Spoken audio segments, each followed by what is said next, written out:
Apple AirPods Pro as a hearing aid for hearing loss. Let's briefly test this new feature available on the second generation AirPods Pro.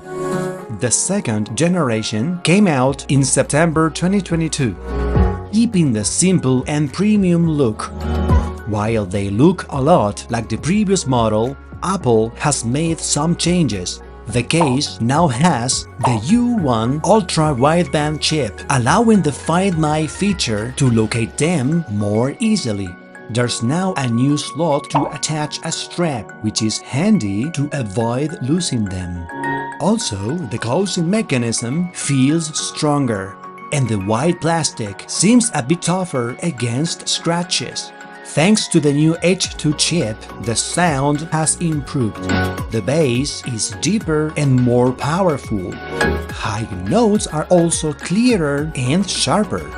For me, the sound has gone from a 7 to almost an 8. Pairing them with your iPhone is as easy as always. Just open the lid and follow the screen instructions. The AirPods Pro now have touch sensors to adjust the volume. I never got used to them and I still prefer to ask Siri. The noise cancelling is still excellent, but don't expect it to block out everything completely, since the AirPods Pro don't fully seal your ears. For example, very loud sounds like waiting for the subway or when it's moving will not be fully blocked. If you are listening to music, you might need to turn up the volume a bit. I think the microphones sound better than the other model, but sometimes for reasons that I don't get, the microphone audio cuts out, almost as if something is covering them. This is the audio coming from the AirPods on the streets with wind and cars. This happens when it's windy or even in complete silence. This is the audio coming from the AirPods Pro on the streets on a rainy day. If this happens during a phone call, the person you are speaking with might ask you to repeat yourself because they just couldn't hear what you said. Let me know in the comments if this also happens to you or is just me. You can charge them in different ways, including wirelessly with MagSafe or even with the Apple Watch charger. Okay, that was a general recap.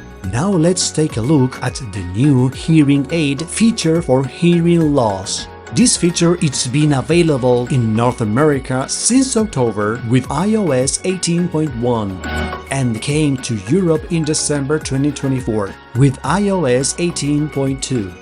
This feature is meant for people with mild to moderate hearing loss. First, you need to take a hearing test on your iPhone, where you will hear or you will not hear certain sound patterns.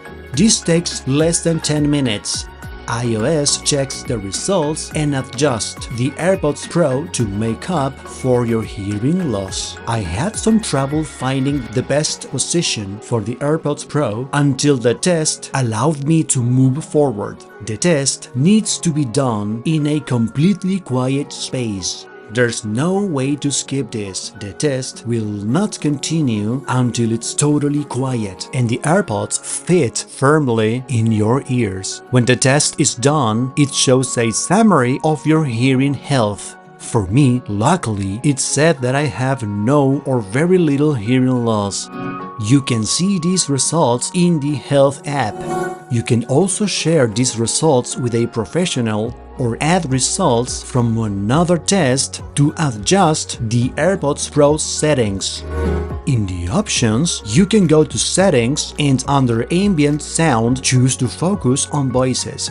With Media Assist, the sound adjusts for calls, music, and videos. Using the AirPods Pro makes your ears tired faster than a regular hearing aid. After about 2 or 3 hours, they can start to feel uncomfortable.